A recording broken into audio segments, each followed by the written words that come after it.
Muy buenos días para todos. Qué gusto saludarte. Soy Daniel Miranda y estamos contentos de tener un día más en este simposio de la verdadera ciencia de la educación. En el día de hoy, esta mañana, vamos a estudiar un tema el cual es clave en la experiencia de la verdadera educación y es el tema de la abnegación y su lugar en el verdadero desarrollo. Pero antes de hacerlo, quisiera invitarles a que por favor me acompañen con una palabra de oración. Querido Padre Celestial que moras y reinas en lo alto y también quieres morar en los corazones de tus hijos fieles. En esta hora, Señor, venimos ante tu majestuosa presencia, porque queremos, Señor, que seas tú quien dirijas el tema que se va a tratar. No nos sentimos dignos de presentarlo, pero nuestra dignidad se encuentra en Jesús, quien nos habilita con su sangre y el perdón de los pecados para pararnos aquí, Señor, y compartir tu palabra. Así que queremos exaltar a Cristo. Queremos, Señor, que Cristo sea el centro de este mensaje y no el elemento humano. En el nombre de Jesús. Amén. Amén. Quiero que vayan conmigo en sus Biblias al Evangelio según San Mateo, el capítulo 16, el versículo 24. El Evangelio según San Mateo, el capítulo 16 y el versículo 24. Jesús nos invita de la siguiente manera. Dice, entonces Jesús dijo a sus discípulos, si alguno quiere venir en pos de mí, niéguese a sí mismo, tome su cruz y sígame. El llamado de Cristo Jesús a sus seguidores es muy claro. El llamado de Jesús es radical. El llamado de Jesús es directo. Jesús no acepta una obediencia a medias. Jesús no acepta un corazón dividido. Jesús acepta solamente a aquellos que están dispuestos a tomar su cruz y a negarse a sí mismo. Nada del yo debe verse entre los seguidores de Cristo. Nada del yo debe ser parte del verdadero discípulo de Jesús, pues se nos invita a que nos neguemos a nosotros mismos. Pero Lucas lo presenta aún de manera más radical. En el Evangelio de Lucas, el capítulo 9, versículo 23. El Evangelio de Lucas, capítulo 9, versículo 23. Las mismas palabras, pero agrega un elemento adicional. Y decía a todos, si alguno quiere venir en pos de mí, niéguese a sí mismo, tome su cruz cada cuánto. Cada día, dice, y sígame. Más radical aún el llamado, porque aquí no solamente Jesús invita a que se niegue a sí mismo, sino que aquí Jesús invita a que esa negación debe hacerse cada día. Qué difícil es para nosotros negarnos a nosotros mismos. Ahora, si esto nos suena radical, pues vamos a una declaración aún más radical de Cristo Jesús. Vamos al Evangelio según San Mateo, el capítulo 5, versículo 29 y 30. San Mateo, el capítulo 5, versículos 29 y 30. De nuevo Jesús aquí está en el Sermón del Monte y dice, pero por tanto, si tu ojo derecho te es ocasión de caer, sácalo y échalo de ti, pues mejor te es que se pierda uno de tus miembros y no que todo tu cuerpo sea echado al infierno. Versículo 30, y si tu mano derecha te es ocasión de caer, córtala y échala de ti, pues mejor te es que se pierda uno de tus miembros y no que todo tu cuerpo sea echado en el infierno. A ver, esto ya es demasiado radical. Jesús aquí, no solamente en Mateo 16 nos invita a que nos neguemos a nosotros mismos, no solamente en Lucas 9 nos invita a que eso debe hacerse cada día, sino que ahora en Mateo 5 nos dice que debemos estar dispuestos aún a negarnos al ojo, a negarnos a la mano, porque si eso es ocasión de perdición, Jesús prefiere recibirnos en el reino de los cielos mancos y ciegos o tuertos, y no que nuestro cuerpo sea echado en el infierno. Pregunta, queridos hermanos que nos escuchan, ¿es Jesús radical en su llamado a la abnegación? Jesús es radical en su llamado a la abnegación. Ahora, la sierva del Señor tiene una sentencia en el libro de la Educación, la página 16, y con esta sentencia y estos textos hago la introducción al tema de hoy, el lugar de la abnegación en la verdadera educación. Nos dice la sierva del Señor, la abnegación es la base de todo verdadero desarrollo. Por medio del servicio abnegado, adquiere toda facultad nuestra su desarrollo máximo. Llegamos a participar cada vez más plenamente de la naturaleza divina, somos preparados para el cielo porque lo recibimos en nuestro corazón. Tremenda cita. Ahora, algunos, y me incluyo en eso, si voy a compartir un poco mi testimonio tratando de entender esta cita. Esta cita es muy radical, al igual que el llamado de Jesús a la abnegación. Y algunas veces en nuestra buena motivación de querer entender esta cita en la práctica, pues hemos creído que como la abnegación es la base o el secreto del verdadero desarrollo, pues mortifiquemos la carne para poder alcanzar ese verdadero desarrollo. Y se ha tomado la abnegación como mortificación de carne. Vamos entonces a mirar ¿qué es la abnegación y qué no es la abnegación? Y quiero comenzar con un testimonio personal. Un testimonio personal en la forma en cómo el Señor me ha permitido entender este asunto de la abnegación. En mi experiencia cristiana, a la edad de 20 años, yo estaba cursando una carrera de licenciatura en lenguas modernas. Y en el 5º semestre tuve un encuentro con el Señor, un encuentro único, un encuentro maravilloso. Experimenté, y puedo decirlo hoy con plena seguridad, la verdadera conversión. Me encontré con el hombre del Calvario, encontré y vi que era pecador y que quería servirle. En mi corazón nació el deseo de entregarme sin reservas a Él. Por un año estuve luchando si debería dejar mi carrera o no. Finalmente la convicción fue demasiado fuerte y cuando terminé el 7º semestre, comenzando el 8º ya, decidí dejar mi carrera y decidí seguir o entrar en la experiencia de la verdadera educación. Antes, y me retrocedo un poco, cuando conocí al Señor Jesús, cayeron 2 libros en mi mano. Un libro que es el libro de la educación que acabo de citar y otro libro que se llama, y se ha hablado de este libro ya en este simposio, Los estudios sobre la verdadera educación de Edward Sutherland. Entonces estos 2 libros caen en mi mano y me revolucionan la mente. Mi carrera era parte de la Facultad de Educación en la Universidad del Quindío en Colombia.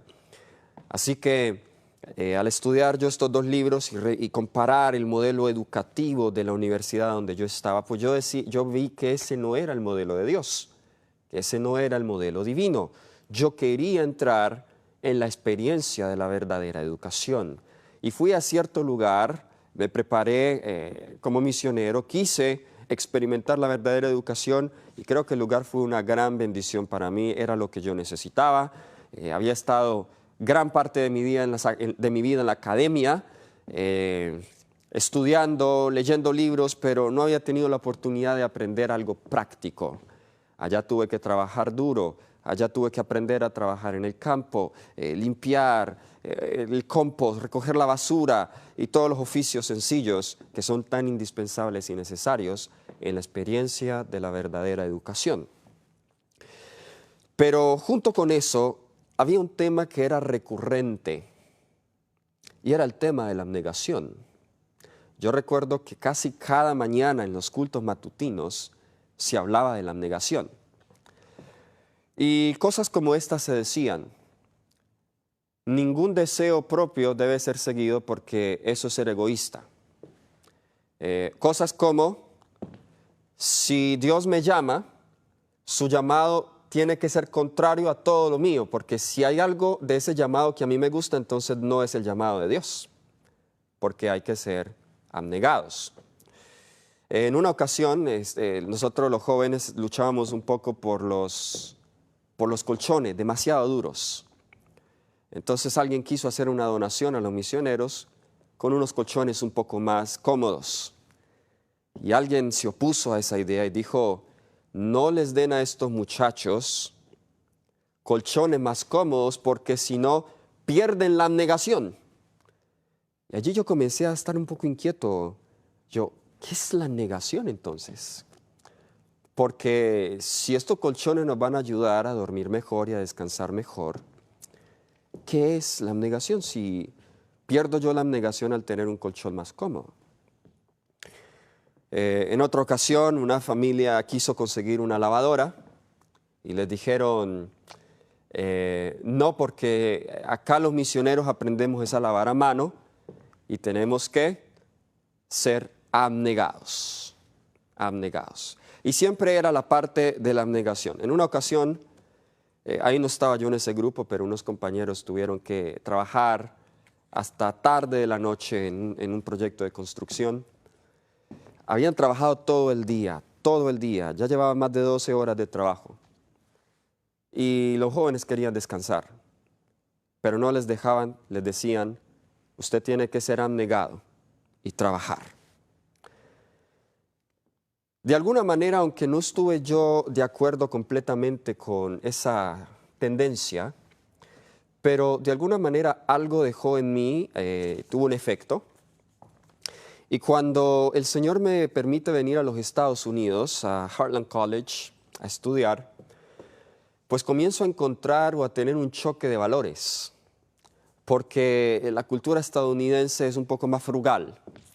Entonces a veces yo veía allí en el free pile, allí en la pila de ropa gratis, y ropa casi nueva, y la gente la dejaba. Yo decía: esta gente no es abnegada. O alguien que decidía, por ejemplo, cambiar o comprar algo que ya estaba, o algo se dañaba y decidía más bien botarlo y comprar algo nuevo. Yo decía: estas personas no son abnegadas. Pues en mi país nosotros lo arreglamos, pero me di cuenta que acá a veces arreglar sale más costoso que comprar algo nuevo. Y entonces comienzo yo a tener ese choque de valores y dije: yo voy a estudiar este tema. Y lo que les voy a compartir hoy es parte del resultado de este tema, del estudio que he tenido sobre este tema. Algunos, y déjenme colocar un poco el contexto, han llegado a entender que la abnegación es ascetismo o monasticismo. Pero vamos a mirar primero, mi primer punto acá en esta mañana es lo que no es abnegación. Suelo siempre compartir primero lo que es, porque antes de identificar lo falso debemos identificar lo verdadero. Pero voy a comenzar esta vez por lo falso. Y como hemos dicho, el tema de la abnegación es bastante común y clave en la experiencia de la verdadera educación. Sin embargo, como todo buen, perfecto don de Dios, también ha sido falsificada. Satanás ha llevado a algunos a tener un concepto errado de abnegación que los ha llevado a mortificar la carne. Así que, número 1, lo que no es abnegación. Abnegación no es privarse de lo necesario para vivir mejor. Voy a repetir eso. Abnegación no es privarse de lo necesario para vivir mejor. Pablo dijo en Filipenses 4:12. Algunos hemos creído que abnegación tiene que ver con ausencia de cosas. Y tener cosas, pues no es ser abnegado. Es decir, solo los pobres son los abnegados, los ricos no son abnegados. Pero hoy vamos a mirar que los ricos pueden ser abnegados también. Filipenses, el capítulo 4, el versículo 12, nos dice la palabra del Señor: sé vivir humildemente y sé tener abundancia. En todo y por todo estoy enseñado, así para estar saciado como para tener hambre, así para tener abundancia como para padecer necesidad. Pablo no daba o no colocaba un grado de mayor espiritualidad al que tenía necesidad, ni tampoco colocaba un grado de mayor espiritualidad al que tenía riquezas. Pablo dice que es posible vivir humildemente, tanto en escasez como en abundancia. Entonces, la abnegación, en vez de ser ausencia de algo, la abnegación es una actitud mental y del corazón. ¿Cómo es posible eso? El versículo 13 dice: todo lo puedo en Cristo que me fortalece. Es interesante, haciendo algo de recordatorio en cuanto a la experiencia del uso de aparatos y cosas que nos ayuden a vivir mejor. La sierva del Señor tiene un relato muy interesante. En su tiempo no habían lavadoras como las que tenemos hoy, pero habían tipo de estrujadoras, ¿ok?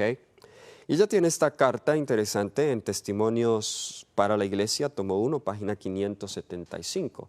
Yo creo que algunos de mentes cerradas y cuadriculadas leerían esto, y si estuvieran en los tiempos de la hermana White, pues dirían que la hermana White no era abnegada y que le gustaba vivir en lujos. Noten lo que dice: el hermano White exhibió su lavadora y estrujadora combinada ante la compañía, que incluía a los hermanos Bourdeau, Andrews, mi esposo y yo, y no pudimos evitar el formarnos una opinión favorable del aparato. Un tiempo después nos regaló una que el hermano Curtis de Maine, nuestro empleado, en pocos momentos puso en condiciones de funcionar. La hermana Burgess del Colorado de Gratiot, nuestra joven empleada, estaba muy contenta con ella. Una mujer débil que tenga un hijo o esposo capaz de manejar esta máquina puede lavar gran cantidad de ropa en pocas horas sin tener mucho más que hacer que vigilar el trabajo. O alguien diría: no es abnegada porque solamente tiene que vigilar el trabajo. La abnegación tiene que ver con trabajar duro, lavar duro, hacerlo todo con la mano, porque es que las manos, el trabajo manual es parte de la verdadera educación. La abnegación no tiene que ver nada con privarse, y noten, no estoy hablando de lujos acá, privarse de lo necesario para vivir, de aquello que va a ser la vida de la esposa o del esposo más fácil. Algunos creen que para ser abnegados necesitan privarse o necesitan practicar principios estrictos de economía, y ese es otro extremo de la abnegación, practicar principios estrictos de economía. La hermana White le escribe a un hermano en Hogar Cristiano, página 342, el hermano E, y dice: la familia del hermano E vive de acuerdo con los principios de la economía más estricta.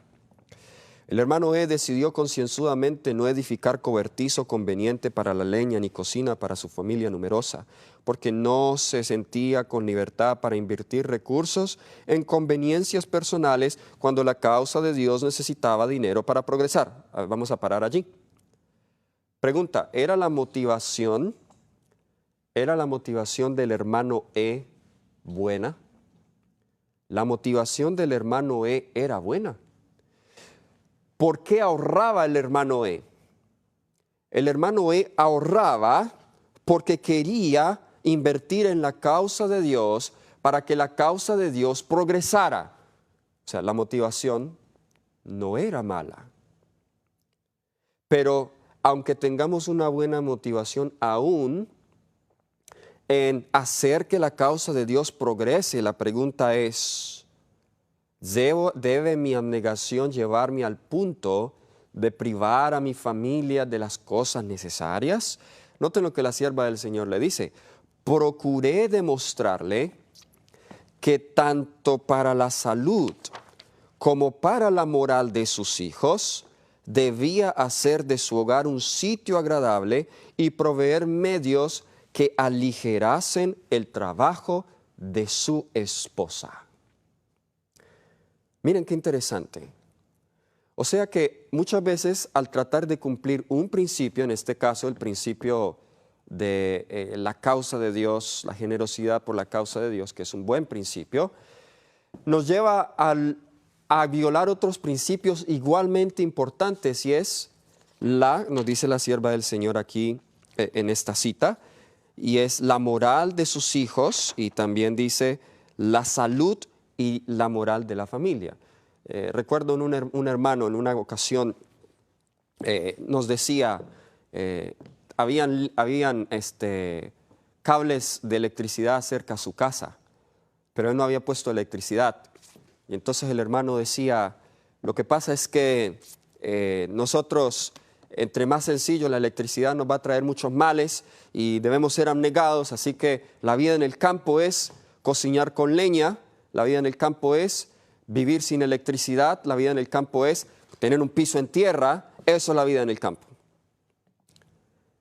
Y creo que esa tendencia es muy peligrosa, que aún prevalece en algunas personas, de ver la vida en el campo, ver la abnegación de esa manera. Y si ven al hermano que se va para el campo, pero construye su casita de material y tiene su carrito y no tiene un burro, pero tiene carro en vez de burro, entonces dicen, no, el hermano se llevó la ciudad para el campo, ¿cierto?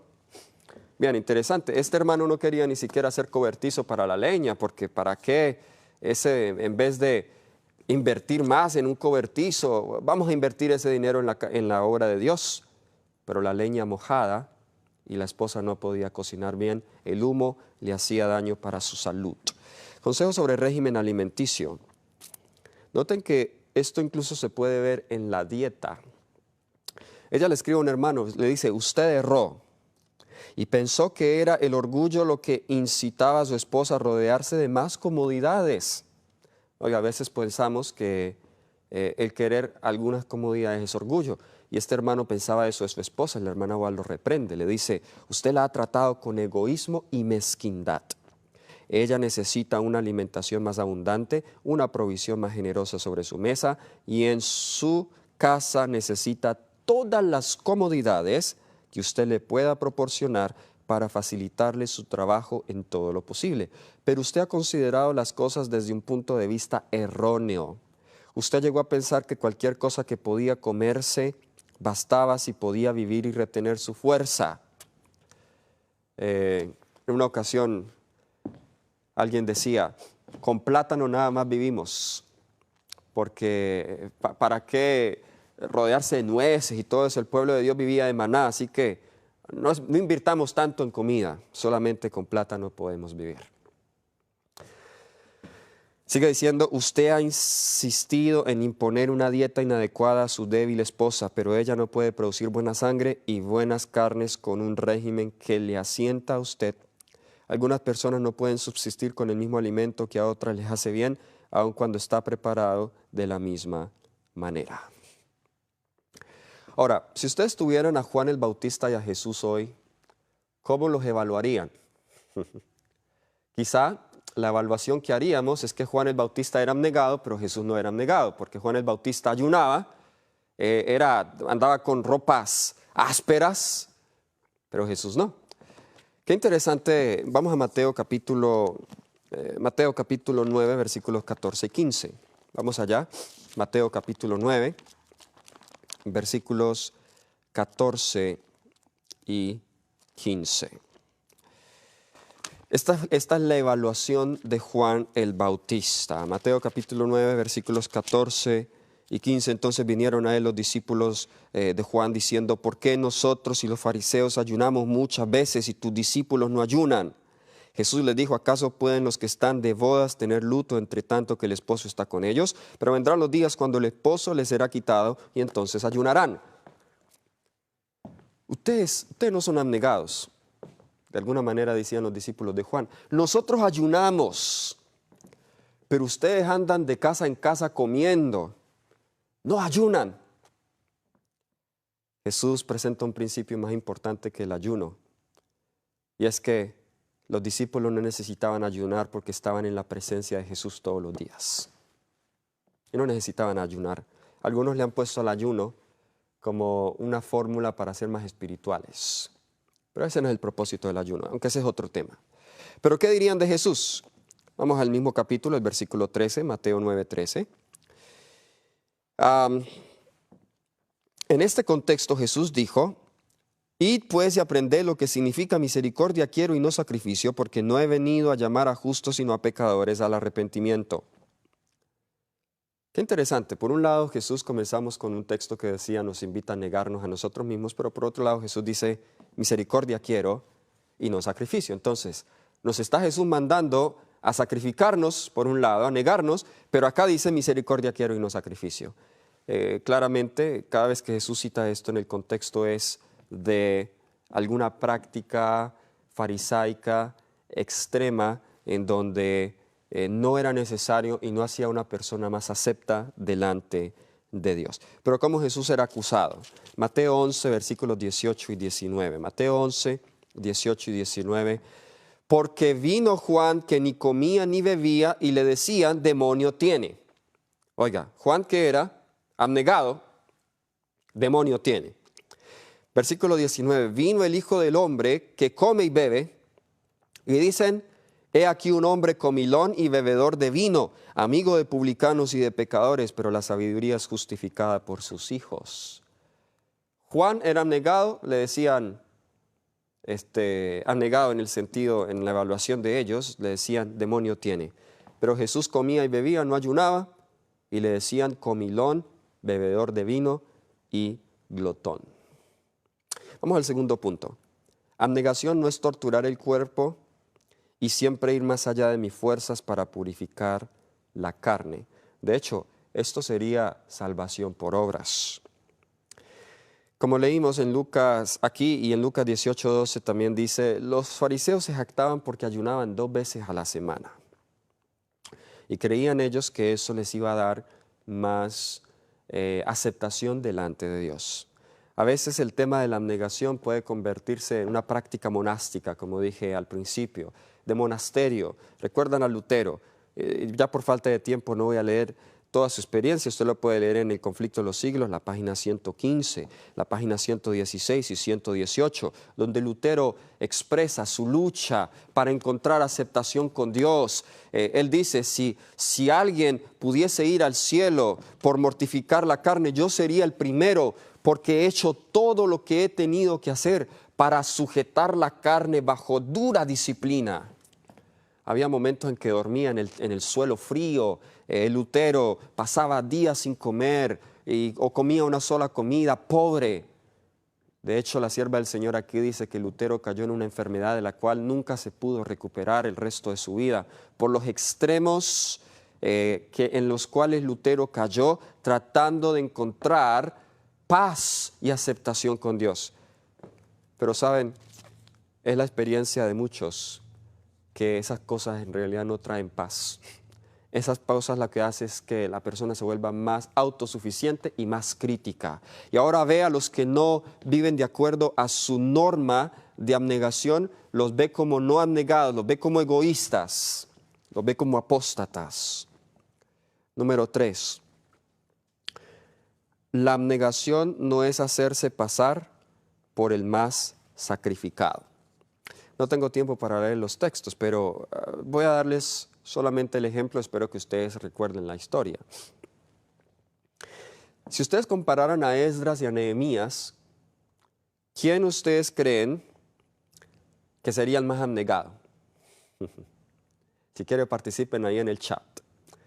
¿Recuerdan? Esdras y Nehemías ambos hacen un pedido muy similar. Ambos le piden al rey que les dé permiso para regresar a Jerusalén para hacer una obra ya, la reconstrucción de la ciudad. Ahora, Esdras, usted lo puede leer en Esdras 8, 21 al 23. Esdras no le quiso pedir al rey tropa que los acompañara. Él dijo, yo confío que Dios nos protegerá. Pero Nehemías, en Nehemías 2, del 6 al 9, Nehemías sí pide tropas y pide ayuda financiera y todo eso. A ver, si nosotros evaluáramos a estos dos personajes, ¿quién es más abnegado y quién tiene más fe? Bueno, nosotros diríamos, Esdras tiene más fe porque no pidió nada. Pero ambos tienen la misma fe y ambos tienen la misma abnegación. Porque requiere fe, lo de Esdras, cruzar ese desierto sin seguridad ni compañía de un ejército, pero requiere fe también lo que hizo Nehemías, solicitarle algo al rey que era imposible que el rey concediera y dara. El valor de fe, no podemos juzgar la fe de Nehemías con los mismos valores de fe que tenía Esdras. Dos perspectivas, dos valores distintos, ambos hombres de fe. Número 4, esto lo mencioné también al principio, está relacionado. La abnegación no es solo renunciar a lo material. En Mateo 19, del 27 al 29, vemos que Pedro y los discípulos habían dejado todo lo material, habían dejado las redes, habían dejado los barcos, pero aún no habían renunciado a lo intangible. Aún seguían buscando el primer lugar entre los discípulos. Es muy común eso en los que quieren o han entrado en la experiencia de la verdadera educación, la vida en el campo. Se ha pensado que sí, hay que renunciar, la abnegación es solo renuncia a lo material, pero estoy en el campo y sigo siendo egoísta, sigo buscando el primer lugar, sigo buscando el reconocimiento. A veces juzgamos a los que tienen cosas materiales, a los que tienen estudios como orgullosos, pero yo también puedo ser orgulloso por no tener. Así que la abnegación no solo es renunciar a lo material. Renunciar a lo material, a lo tangible, es lo más sencillo, aunque para algunos sigue siendo difícil. Pero renunciar a lo intangible, ¿a qué me refiero a lo intangible? Eso que no se ve, eso que no se palpa, la vanidad, la suficiencia propia, el orgullo, eso sí es abnegación. La abnegación no es negarnos de todo deseo santo e inocente que Dios ha implantado. ¿Qué quiero decir con eso? Hay una versión del Evangelio, que no es bíblica, que más bien está muy relacionada a la teología que tenía Lutero, y es que para poder vivir en santidad yo debo crucificar, refrenar todo deseo, completamente todo, aún el deseo de comer. Yo les hago una pregunta, ¿comer es malo? Comer no es malo, pero si comemos de más o comemos lo que no debemos comer, eso sí es malo, ¿cierto? Hay algunos deseos que Dios implantó en el ser humano que son deseos naturales, pero que han sido pervertidos por el egoísmo y el pecado, y ahí es donde está la lucha. Entonces nosotros, en la lucha contra el egoísmo, quitamos o reprimimos ese deseo, pero no sacamos el egoísmo del corazón. Les voy a dar algunos ejemplos. El deseo de tener riquezas. El deseo de tener riquezas. Si alguien dice, yo quiero tener riquezas, diríamos, esta persona es vanidosa. Pero ¿saben ustedes que el deseo de tener riquezas es una propensión natural del hombre que ha sido pervertida por el pecado? Consejo sobre mayordomía cristiana, página 144. El deseo de acumular riquezas es una propensión original de nuestra naturaleza que fue implantada allí por nuestro Padre Celestial para que sirviera a fines nobles. ¿Ven la diferencia? O sea, Adán y Eva en su estado sin pecado tenían esa propensión natural de obtener riquezas, pero para que sirvieran a deseos nobles. ¿Cuál ha sido el problema hoy? Que queremos hacernos ricos, pero para complacernos a nosotros mismos. Esa es una perversión y debemos negarnos completamente a ese tipo de deseo. El deseo de lo bello también. La Educación, página 39, nos dice, como autor de toda belleza y amante de lo hermoso, Dios proveyó el medio de satisfacer en sus hijos el amor a lo bello. También hizo provisión para sus necesidades sociales, para las relaciones bondadosas y útiles que tanto hacen para cultivar la compasión, animar y endulzar la vida. El deseo de hacer algo grande para Dios es una propensión natural.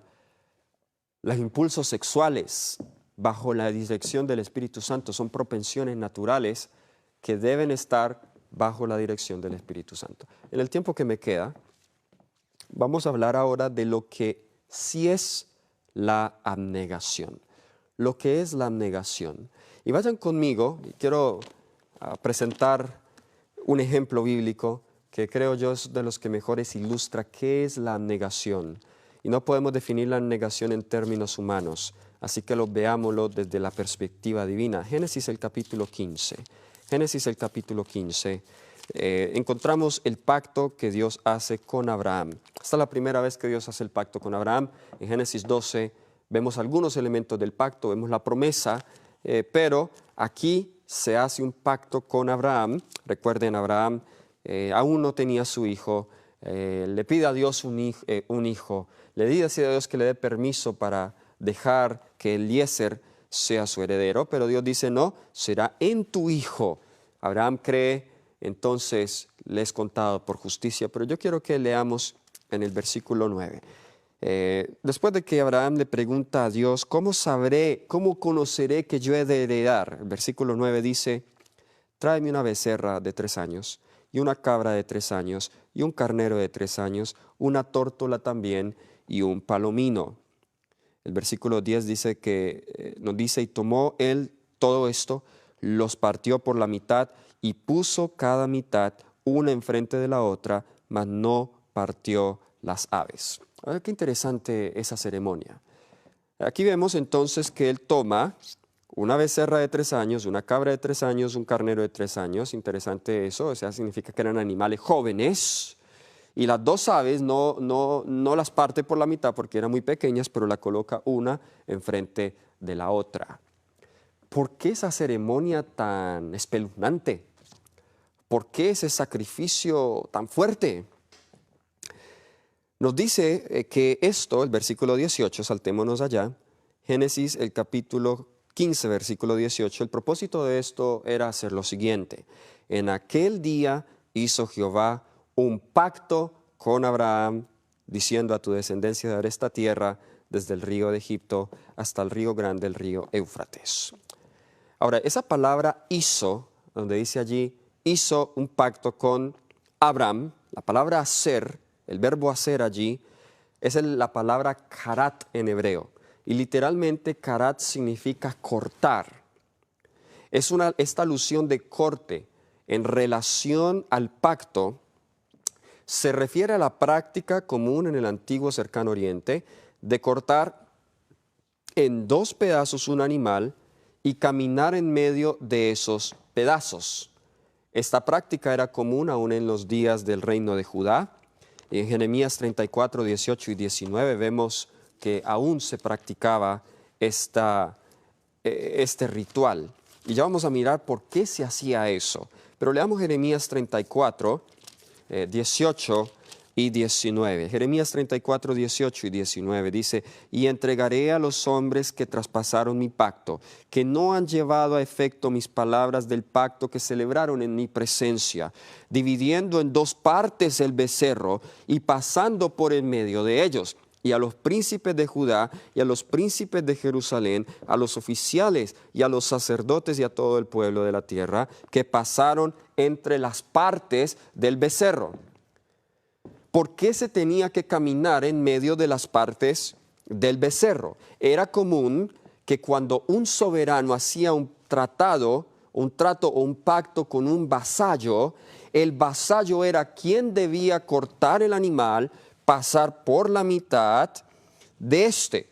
Y con este acto, el vasallo decía, hágase a mí conforme a estos animales si yo soy infiel al pacto. Ahora, lo que es impactante acerca de esto es que en este pacto, ¿quién era el vasallo? ¿Y quién era el soberano? Dios era el soberano. Abraham era el vasallo. Pero Dios no le pide a Abraham que camine. Él caminó en medio de los animales partidos solo cuando los ponía. El espíritu de profecía dice que él caminó, pero en realidad usted estudia lo que pasó y era mientras él los ponía. No eran la ceremonia como tal.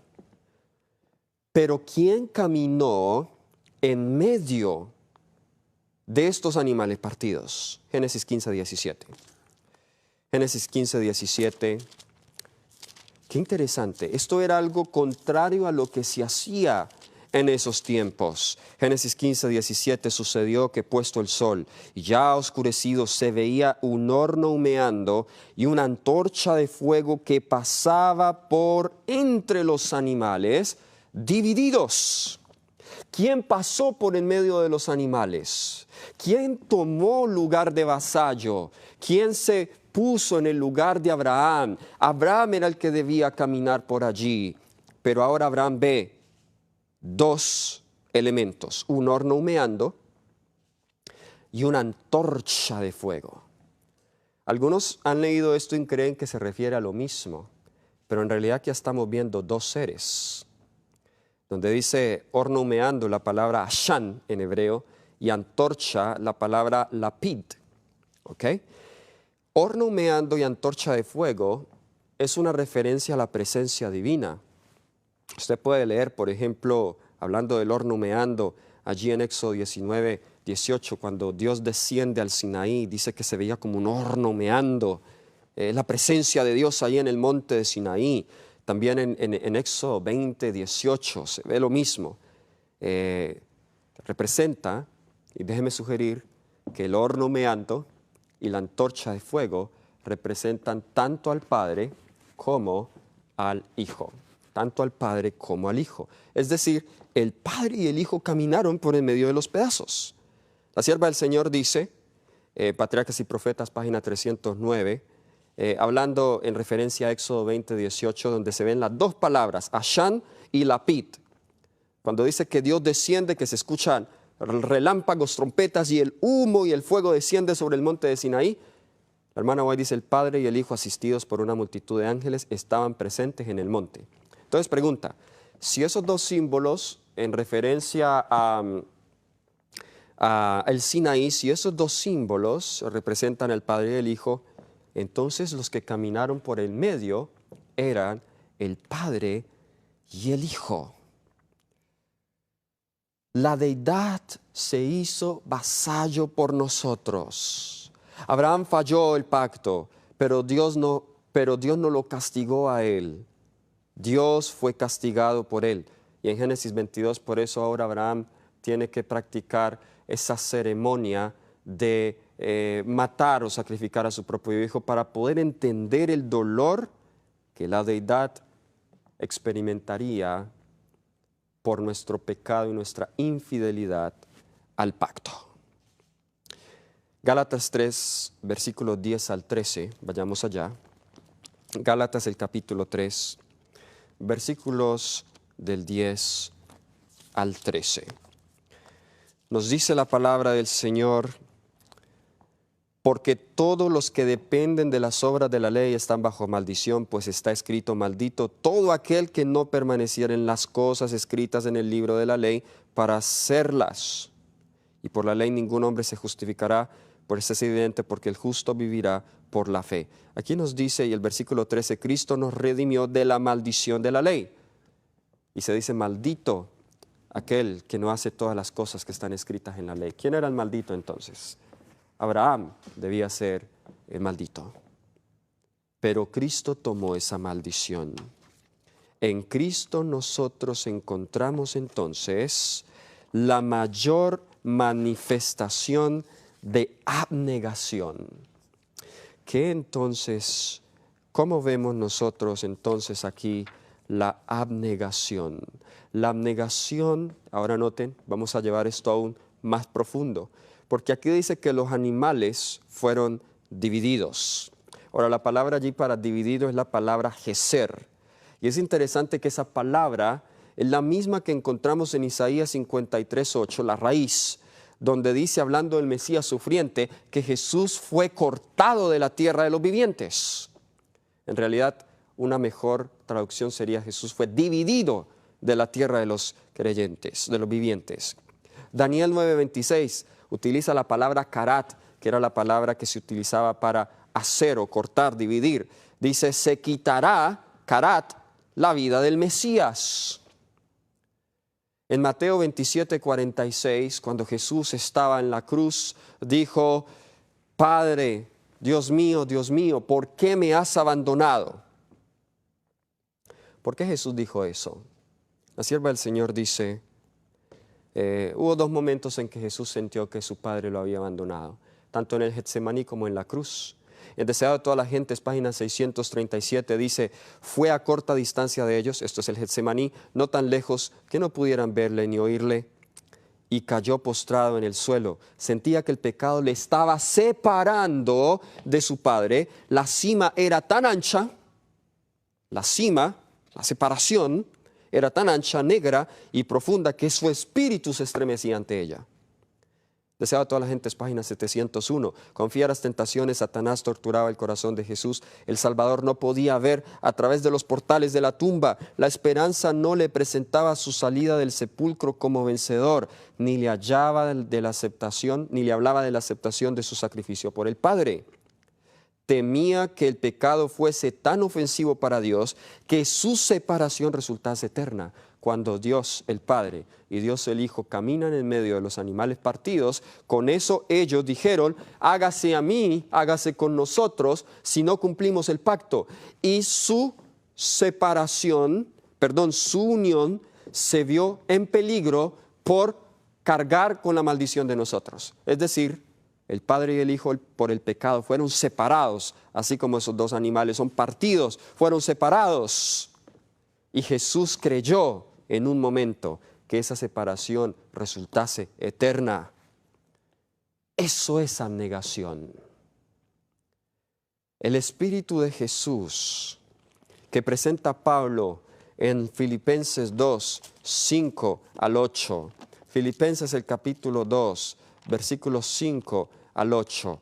Vemos cómo Jesús se hizo vasallo, se hizo siervo, se hizo dulo, esclavo por nosotros. Haya pues, dice acá, en vosotros este sentir o esta manera de pensar que hubo también en Cristo Jesús, el cual siendo en forma de Dios, no estimó ser igual a Dios como cosa que aferrarse, sino que se despojó a sí mismo tomando forma de siervo, la palabra ahí es doulos, que significa esclavo, hecho semejante a los hombres, y no estuvo satisfecho con eso, sino que dice, estando en condición de hombre, se humilló a sí mismo, haciéndose obediente hasta muerte, y la muerte de cruz.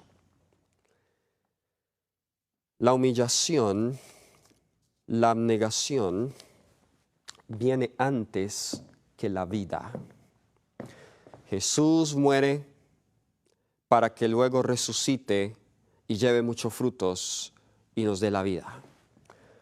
Pero saben, nosotros lo hacemos al revés. Nosotros creemos que la vida la obtenemos por la abnegación. O de alguna manera yo me salvo por mi abnegación. Pero yo debo morir primero con Cristo para entonces poder obedecerle a Él. Y algunas personas, con esto no quiero decir que Dios no pida renuncias. A algunas personas Dios les pide que dejen los barcos, que dejen los carros, que dejen las propiedades. Pero lo va a pedir no porque eso salve, sino para capacitarte mejor para hacer su obra. O porque quizá ves que eso se ha convertido en un ídolo para tu vida. Pero no nos concentremos nosotros en la renuncia externa, olvidándonos de la renuncia interna. El verdadero sacrificio que Dios acepta es el sacrificio que se hace por amor. Algunas citas ya para concluir. Deseado de toda la gente, es página 576. Nos dice, con esta verdad, aquí está comentando Juan 12, del 24 al 26, donde dice, si la semilla no cae y muere, no lleva mucho fruto. ¿Okay? Entonces noten que la muerte viene antes del servicio, pero algunos sirven y luego quieren morir, pero la muerte viene antes del servicio. Dice, con esta verdad Cristo relaciona la lección del sacrificio propio que todos deben aprender. El que ama su vida la perderá, y el que aborrece su vida en este mundo, para vida eterna la guardará. Todos los que quieran producir frutos, noten, todos los que quieran producir frutos como colaboradores de Cristo, deben caer primero en el suelo y morir. ¿Qué es eso? Abnegación. La vida debe ser echada en el surco de la necesidad del mundo. La abnegación entonces es alterocéntrica. Yo me niego es para ser de más bendición a otros. No me niego porque yo creo que negándome voy a ser más santo. La vida debe ser echada en el surco de la necesidad del mundo. El amor y el interés propios deben desaparecer. La ley del sacrificio propio es la ley de la conservación. Al final dice, los que por amor a Cristo sacrifican su vida en este mundo, la conservarán para la eternidad. Eso, queridos hermanos, es verdadera abnegación. Otra cita, deseada a toda la gente, es página 39. Dice, en la cruz del Calvario, el amor y el egoísmo se encontraron frente a frente. Allí fue echada su manifestación culminante. Cristo había vivido tan solo para consolar y bendecir, y al darle muerte a Satanás, manifestó la perversidad de su odio contra Dios. Hizo evidente que el propósito verdadero de su rebelión era destronar a Dios y destruir a aquel por quien el amor de Dios se manifestaba. En la cruz entonces vemos el mejor ejemplo de abnegación, pero también el egoísmo. Satanás haciendo sufrir al Hijo de Dios. Quiero terminar con esta última cita, que para mí es la definición más completa de abnegación de la sierva de Dios. Testimonios para la Iglesia, tomo 4, página 513. Cuán común es encontrar estas cosas que ella va a mencionar acá entre aquellos que dicen que son abnegados. La abnegación es, escuchen, el gobierno del espíritu cuando la pasión quiere dominar. Eso es abnegación. Es resistir a la tentación de censurar y de criticar. A los que dicen que porque dejaron la lavadora y lavan la ropa a mano, pero andan criticando, no son abnegados. Es tener paciencia con el niño torpe, cuya conducta agravia e impacienta. Es permanecer en el puesto del deber cuando otros fracasan. Es llevar responsabilidades cuando y donde quiera que se pueda, no con el fin de recibir aplausos, ni por política, sino por amor al Maestro, el cual nos encomendó una obra para que la hiciéramos con fidelidad inquebrantable. Abnegación es guardar silencio y dejar que otros labios nos alaben cuando podríamos alabarnos a nosotros mismos. Negarnos a nosotros mismos es hacer bien cuando nuestra inclinación nos induciría a servirnos y agradarnos a nosotros mismos. Aun cuando nuestros semejantes no hayan de apreciar nuestros esfuerzos ni reconocerlos, debemos seguir trabajando. ¿Qué es entonces abnegación? Abnegación sencillamente es lo contrario al egoísmo. Es cada acto hecho a Dios y a los semejantes por amor. Si el elemento de amor no está allí, no hay abnegación. Por muy sacrificado que usted sea, por mucha ofrenda y donaciones que haya dado a la causa de Dios, por muchas privaciones por las que haya pasado en la causa de Dios, si hay egoísmo, no hay abnegación. Pero si hay amor sacrificado, el amor del Cordero, allí hay abnegación. Queridos hermanos, ¿por qué entonces la abnegación es la base del verdadero desarrollo? Porque cuando tenemos este amor, todas las facultades se desarrollan y se despiertan para servir mejor a Dios. Dios te bendiga.